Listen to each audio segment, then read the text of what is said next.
everyone. I'm Beth Cornell. I'm your host. Welcome to Sit Still and Listen. I'm here today with my co-host, Sarah Cornell. Hello.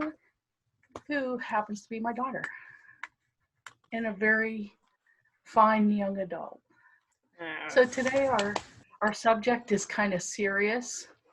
Actually, it's very serious. But as always, we kind of try to have... We try not to leave you in a too depressed state about it. However, so our very first podcast was on climate change, and it's gotten the most views we've ever had. So just in saying that, I don't think it was our best podcast. Our sound was awful. Yeah. We just kind of did it on the spur of a moment. So having lived through the summer we've just lived through and are living through some more things, we decided it was time to revisit the subject because it's obviously something that people are searching for and looking up. It isn't something that I advertised, hey, come listen to our climate change chat or whatever. Yeah, it was more like we made a podcast, maybe go listen to it. This is our first podcast, and it's blown up and it's gotten the most attention. So we want to talk today about some things that have happened recently within the last month. All these things we're talking about are very recent within the last month. Some of them are within the last week. Definitely, and these are things that are going to change the face of the earth where they've happened and the people who live there for possibly a decade or more to come. So, how should I do this, Sarah? Should I list them or? What do you mean? Should we take them one by one? Start wherever you want. Okay, so let's start with a little chronological order. Probably won't get this exactly right because these overlap. These events are overlapping. So the first thing I noticed, of course, is Arizona, where we live, is very hot. We've had extreme heat and record-breaking days for weeks.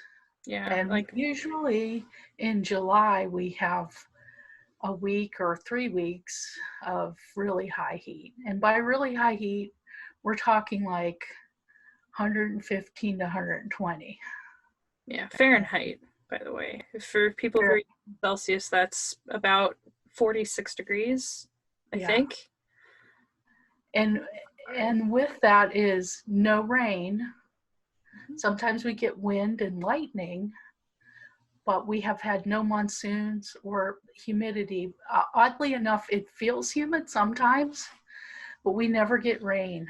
And I think what ends up happening is like when we do get rain, it ends up raining higher up in the atmosphere and it falls, but before it reaches the ground or reaches anywhere to actually like get wet, it actually evaporates before it gets to us. And I think that that's what makes it humid. It could be, very well be, yeah. Anyway, this has been going on so long, and we've had more people die of heat exposure this year in and around Phoenix than we have in past years. We've also had a very bad fire season ourselves here within this state over the last couple of months.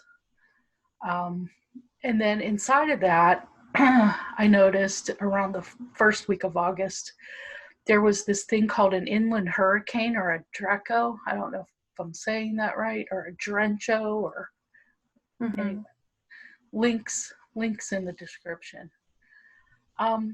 Where it literally blew down most of Iowa, and links in the description about from the National Weather Source that describes what happened there.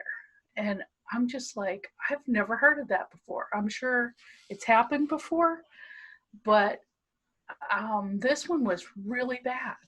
And it really destroyed a lot of crops and buildings.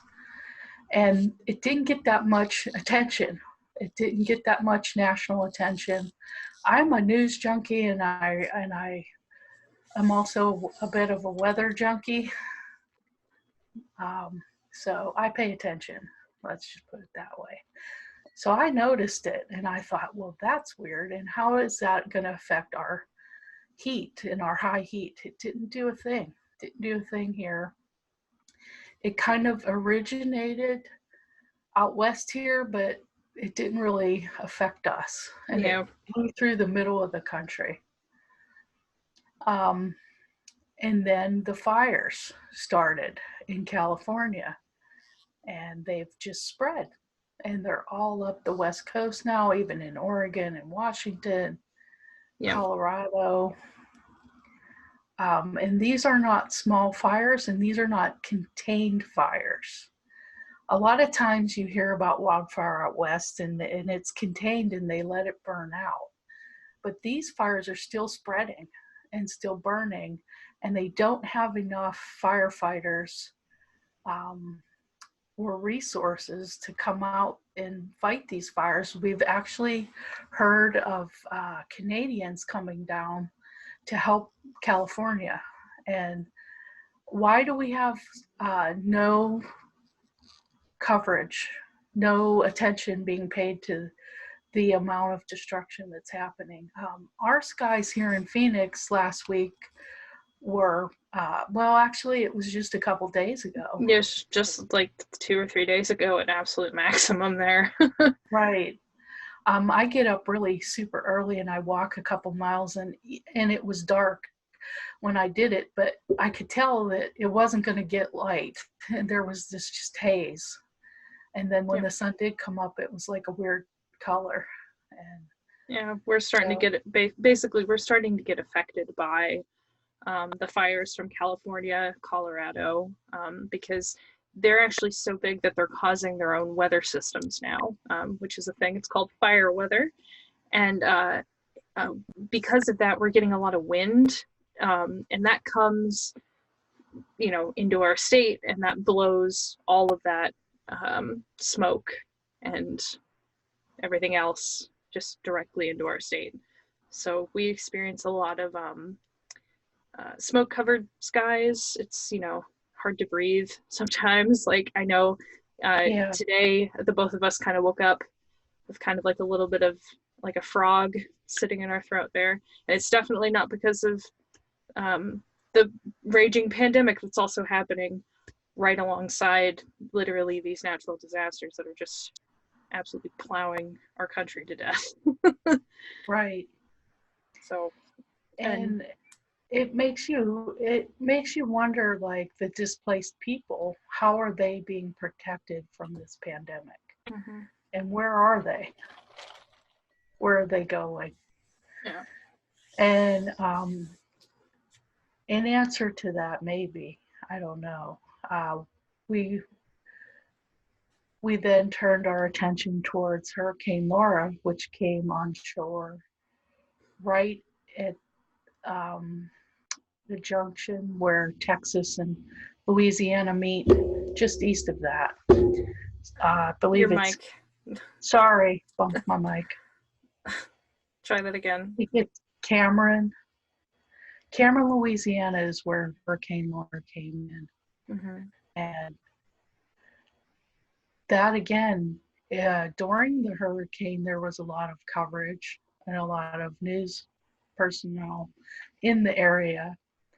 During the aftermath, not so much. Mm-hmm. And I have a couple of friends over there.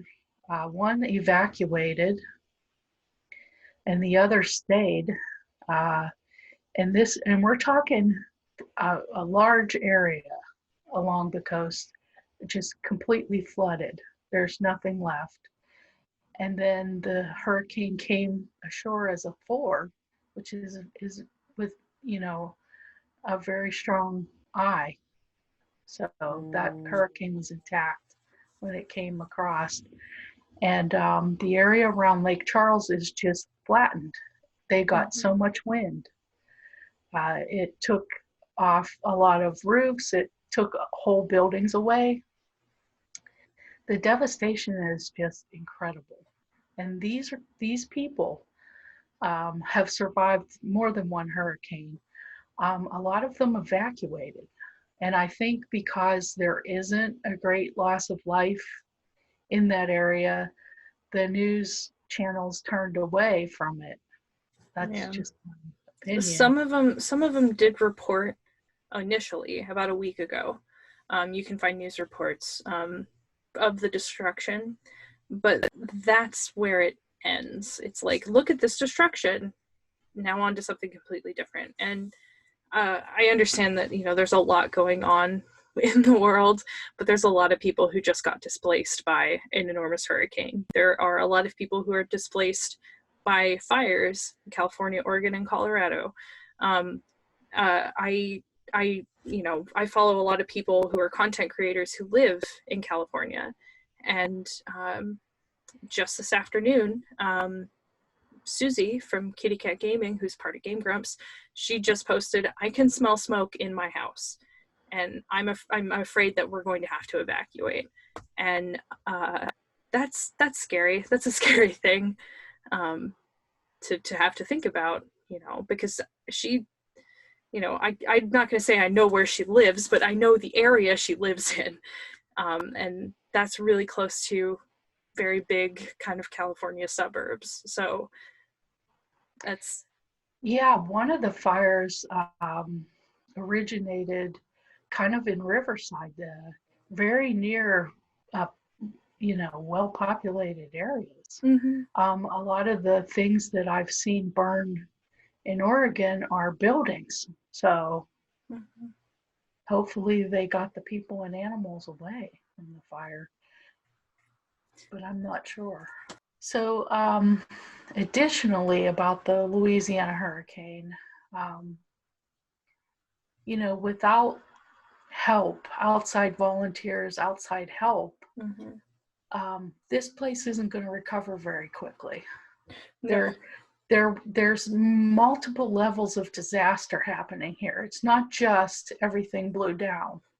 It's also a chemical factory blew up, and all the fish in Lake Charles seem to be dead And washed up like along the shore of the lake. which I hear is a common thing when a hurricane comes through. Mm-hmm. But it seems an odd coincidence also that, what did we read, Sarah? I've read a lot over the last few days. There are several odd things. Anyway, the articles are linked below. The other thing that really stuck out is they're not going to have power for maybe up to 2 months. Yeah. Typically 3 weeks, they usually get the power back on, but I think because things are just so devastated that they need to remove so many piles of debris and trees and things like that. Maybe that's why it's going to take that long to get the power back on. But I also feel like they're not getting the attention that they need. They're not. And if they maybe, you know, had a little bit more of a stage to, you know, highlight these people who have been displaced, who have been, you know, have their homes completely ruined by this, you know, horrible catastrophe, that maybe they'd be able to get even more relief than they've already gotten, which from what I've heard is extraordinarily limited in what they've got. Whether that's because, you know, again, the hurricane was just so catastrophic in the area that they're having a hard time covering everyone because they evacuated everybody. That's the problem, or perhaps it's something farther up the chain in command there. My friend, who was also my website client for nearly 20 years, sent a short testimony about what happened with her, and she was evacuated. So I'm going to read it verbatim here. It says, we should probably say who she is. Probably Mary Beth Haybear. Hi, Mary Beth. Lake Charles, Louisiana. I was going to say that at the end, but yeah, and we're going to put some links down below to her caricature art, and She's a caricature artist and a graphic artist, and a dang good one.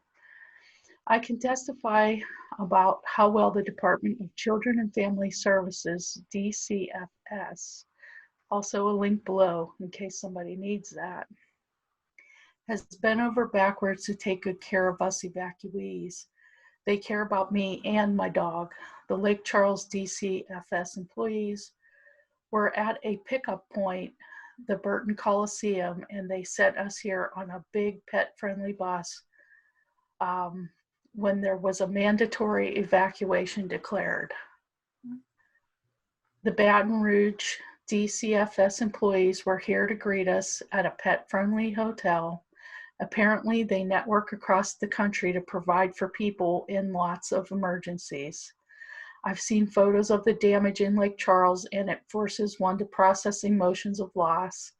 My friends told me to stay put in Baton Rouge, where my dog's health needs are being taken care of by DCFS, by seeing to it that I get dialysis appointments and that I have a shuttle driver to take me there, and also a veterinarian for my dog. Her dog is also a chronic illness.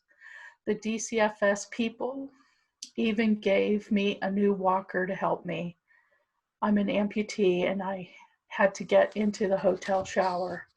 I decided to do something to show my appreciation, so I gathered some drawing materials and drew 3 caricatures today.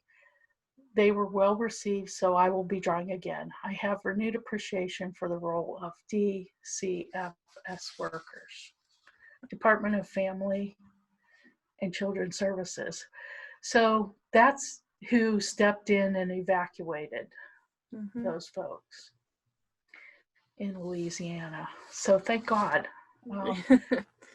And also, you know, there is no plan about what's going to happen to get them back. And some of them don't have a place to go back to. So we're going to come back and follow up with that, because I think that's important to know.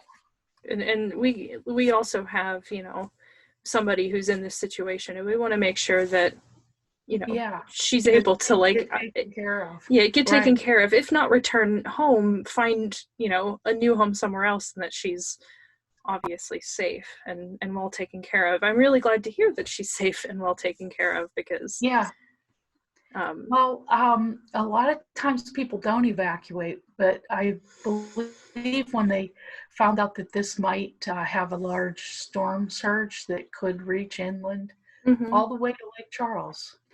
It didn't, thank God. That would be much worse, that they decided to make a mandatory evacuation. And kind of at the last minute, it seemed, but they all got out. And so far, I believe the death toll is somewhere around 16 to 25 people, and a lot of those people died from carbon monoxide poisoning due to running generators indoors. Back to the west, I heard on the radio today that we are going to experience an El Nino, which is not great. Not good. More wonderful news. So that means our winter is going to be extremely dry and warm, because the Pacific is experiencing warm surface temperatures. It's beginning to look a lot like not Christmas. Yeah, and we had a dip in the jet stream that caused snow. Okay, it caused a 60-degree temperature difference in a 24-hour span. It was 110 on Monday. It was 110 on Monday as the high, and then on Tuesday the high was 93. And our low that night was 67, 66. Whereas before, our low would only get in the high 90s. Yeah. We never got cool weather in the nighttime, which is why I walk in the nighttime, because you can't walk in the daytime. It's like walking on the surface of the sun. It's way too hot. Like, even if you think the sun beating down on your shoulders is a feeling, wait until the sun beats down on the ground enough, and then you feel it through the soles of your shoes and the tops of your feet. That's when you know the sun is really, really trying to, get you back in the house. Yeah, so that's also bad news for any thought of rain that we might have to make up for the deficit, in our reservoirs, and help tamp out all these fires. They're saying our fire season just might not end. Yeah, we might It turn might into not end. an additional California. Now, in the valley, not a lot of places would potentially catch fire because we're a little too built up. There's a lot of buildings around. However, in places like on the outskirts, like Wickenburg and those kind of places where there's a lot of trees and underbrush, that would be bad. That we would basically just be surrounded by fire at that point, because we kind of live in the center of Arizona. Now there are some like areas down in Surprise that are kind of like scrubland-ish. We actually have some free-range cows. We have had brush fires here, but their brush fires are very small. They're not like a forest fire. No, but we don't have forest here. But yeah, we don't have forests in the valley. Up north we do, but I mean, yeah, up north we've had several big fires already. Yeah, and in the south too, we also have. We had our, I think it's our second most historic forest fire this year. It was almost as big as our most historical one. It was. I think, this year it's been kind of a record breaker. Yeah. In every way. It's not good. And it isn't ending. It's just like, when August began and I really started to hear about the weather and the extreme weather. Let me put it that way. It's always the weather. Then I just heard about like one thing after the next. There was no end to it. And I don't expect there to be one now that I hear El Nino. Yeah. I had a friend of mine ask if I was, worried about, the fires coming over here. And I'm like, to be honest, it's only really a matter of time now, especially after hearing it's going to just continue to be dry, that, because... Well, between here and there, we have a vast desert. Yeah. That fire would have a hard time traveling across. Yeah, but at the same time, like, it's very easy for fires just to start here, especially because once the weather drops out here, people go outside again. And when the weather, that temperature drops, what do people most like to do here? They like to have bonfires, sit around the fire, do s'mores, whatever. But right now there's a no burn. Yeah, but how many people are going to listen to that? It's true. In the valley here, people don't listen to it. You smell things burning out there. Yeah, you just burn whatever you want. I mean, like we're already having a problem with people not wearing masks. How many people are going to listen to no burn? Nobody. Right. Those same people are going to be like, I'm going to have a bonfire because it's not going to happen here. It's not going to happen to me. And the air here is not good to begin with. We have UV indexes, and we have pollen indexes, and we have poor air quality indexes here. It's not as bad as LA's air, but I mean, it's close. I think we have LA's air right now. Probably. Flown in. Yeah, probably. But getting back to that temperature dip, that jet stream, it came straight down.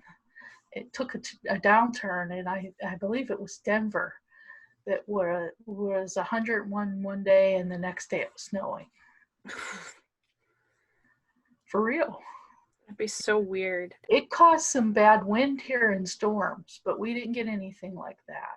Yeah. That I know of. It rained. It did rain. We have had rain, but it's the kind of rain where it rains for about 20 minutes and then it's done. And then an hour later, it's just, there's no water on the ground. It's completely evaporated and gone because it's 110 degrees outside. Right. We've lost more ice sheet than we've ever lost. We lost a glacier. We lost a Right. whole ass glacier. And I think it's in there's I think just gonna it's in Norway. It's in Norway. They have a plaque. They have an actual like plaque and gravestone for the glacier that we lost this year. And it says, "Let this be a reminder that this should never happen again." So well, I don't see how it's not gonna happen again. yeah. So, you know, a lot of people say it's people. People are doing it. I tend to believe it's a sun cycle of some kind. I tend to believe it's big companies because they do far more damage than a singular individual. Now, granted, if we all chipped together and did it, sure, but I think, a city of about, 4,000 people probably puts out, as much waste as like a small company probably does. So I will grant you, companies do waste, even small ones. yeah. I worked for one back in the day before the EPA, right when the EPA started to really take hold.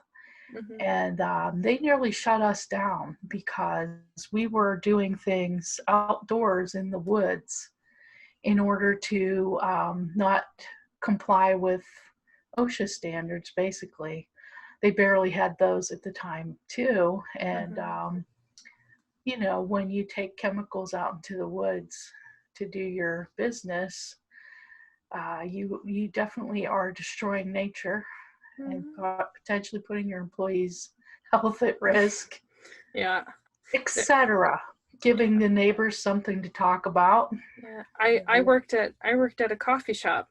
I won't say the name, but just from that one store alone, I saw all of the all the plastic cups that we would use that would just go straight out the door along with plastic straws. Yeah. There's and that's just the cups. I mean, we also had milk cartons and containers and little boxes of juice and Yeah. paper waste from like receipts, and there's a lot of waste there that just gets thrown directly into the dumpster. There was no recycling protocol there. We had like a recycling bin that had like a blue liner, but that would literally just go into the dumpster too. So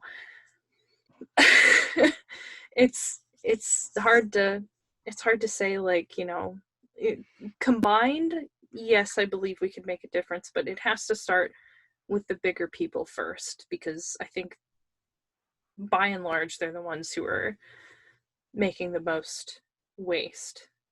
I mean, a really good movie to watch about that, I think, especially that has like a very kind of fun, happy vibe to it, despite the fact that when you think about it, you're like, wow, this is dark, is WALL-E.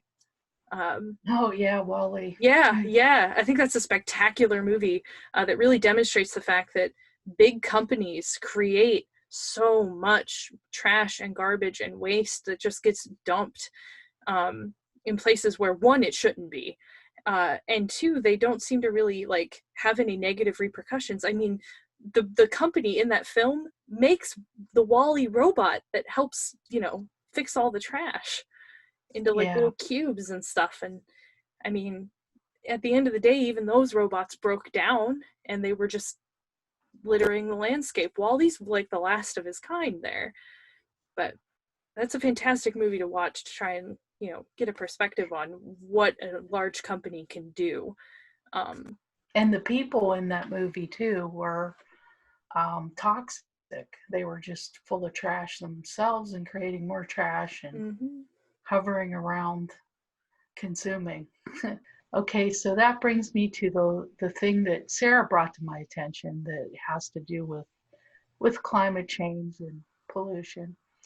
And that's these little tiny pellets called, what are they, Nerdles? Nerdles, yes. Nerdles. Apparently, 1 billion Nerdles got dumped into the Mississippi on accident. And the wildlife are eating them.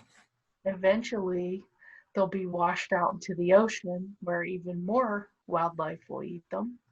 And then bigger wildlife will eat the littler wildlife, and eventually we'll be eating the Nerdles. Yeah, if you food eat chain. things from the Gulf. Right. So, and there's no plan to clean these things up. There's a big old pass the buck around. Whose fault is this, and who's going to clean it up?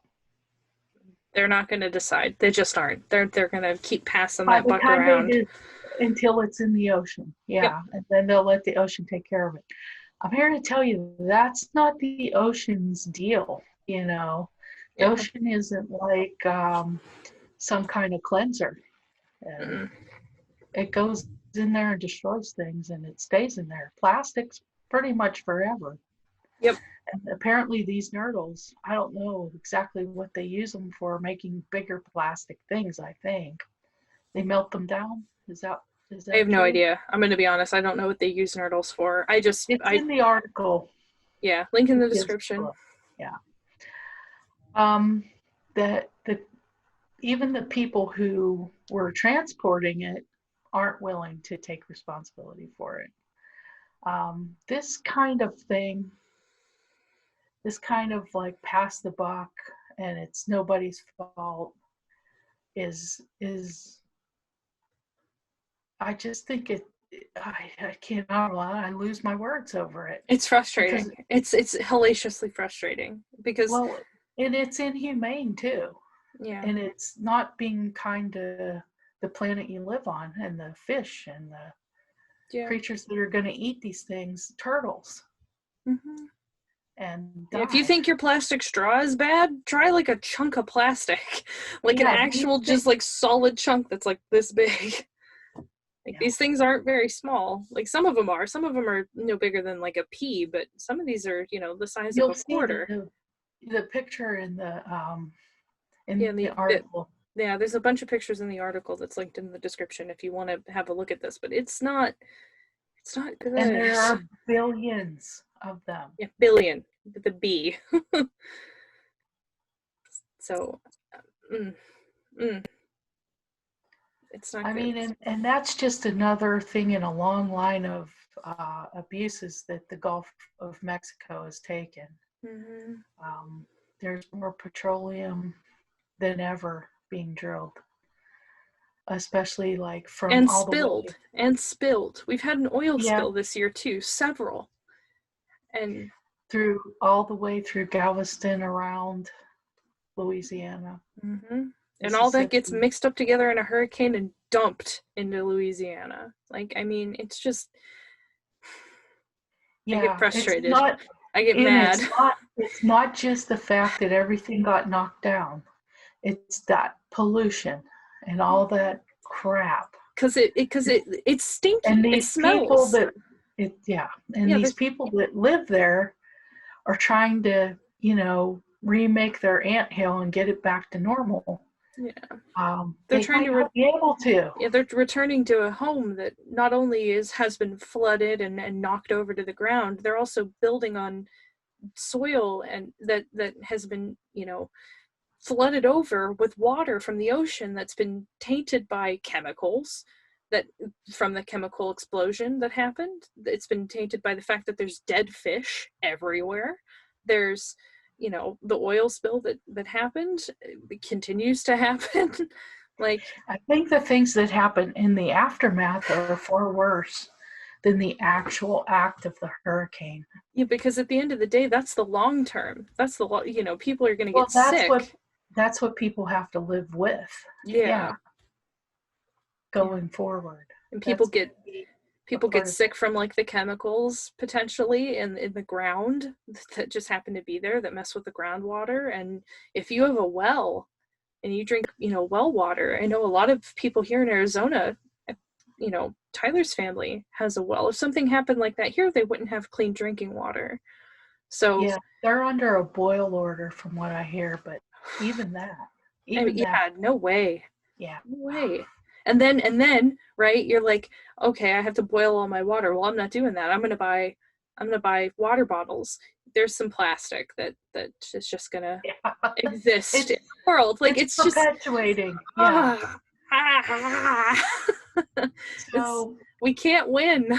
There's no good answer, and it's just like This is an awareness episode. This isn't like we're not going to pitch solutions to this because we obviously don't have We don't them. have, like, it's impossible to think of ones that would be able to It's overwhelming. It's Yeah. overwhelming, and I feel so sad for my friends in that area. I had friends in Houston when Harvey came through. Yep. I mean, I have friends all over the Southeast, and I just always feel, like they never catch a break for very long before there's another either tornado, hurricane, or flood. I feel the same way. I feel the same way for people who live in California, because I think it was either in 2018 or 2019 they had another really big fire, like the one that they're having fires now. Every year. They have fires every year, but this particular one had threatened. His name is Matt Pat. He does game theory, and he just bought his house. His wife just gave birth to their first son, and here comes this huge ass fucking wildfire, literally right behind his house, like yards away from his house. And they had to be evacuated. His house is fine. His wife and child totally fine. They were able to move back in, no harm, no foul. But I mean, like, he kept everybody abreast of what was happening, and it was just scary to see. Like, even, I might be just like a humble subscriber to him, but like, he's got a family. I worry about him, just like anybody else should probably worry about the people who live in Louisiana who now have to, return to a state that's potentially just hollowed ground at this point because of how fucked up it is. I think it's gonna be a while, and I hope that the government are in it to win it for these people, because they're gonna need it, and they deserve it. This isn't their first hurricane. No. Obviously won't be the last, and they're getting worse. These hurricanes aren't little hurricanes, and it's not a category 2 where hardly any damage happens. It's a category 4 that hovers over your area and scrubs everything off of it. Yeah. So wipes and causes clean. Huge storm surge that it just floods and wipes everything off of there too. Yeah. So. Well, we're kind of lucky to have air conditioning here and electric, but I guarantee if our electric didn't work, there would be a lot more people suffering. Yeah. The consequences of this heat out here. Yeah. Just the fact that we're running so much electricity. We've heard of California having blackouts over there. Sorry, Californians. Sorry. Well, they're running a lot of air conditioning too, but we can't keep up with the need of power out here either. So we don't have any sort of like generation power here. I mean, we have the Palo Verde power plant, but that's not enough. I guess we get some of our water from California, and we give them some of our power. So, yeah. I mean, but there's dependencies like that all over the place out here for water and power.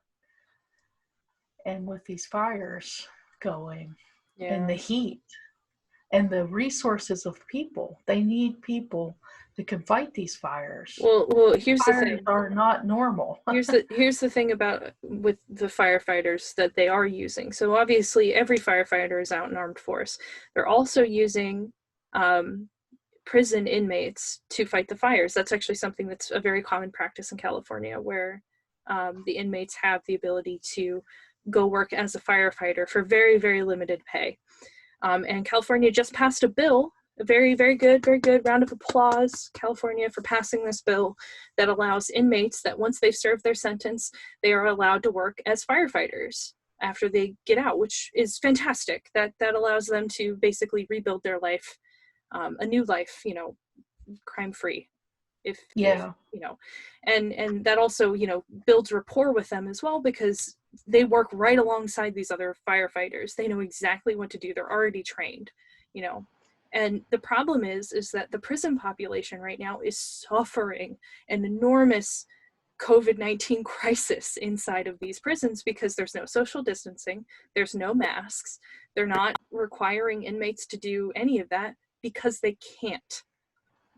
There's not enough space or room, and a lot of people are calling to let some of these lesser crimes go, like possession of marijuana. If it's a really, small amount, let them go, because in California it's legal if in certain amounts, and if you have like a med card and stuff like that. Here it's legal in Arizona. Colorado, it's legal. Nevada, yep. And some Washington State. I'm not sure about Oregon.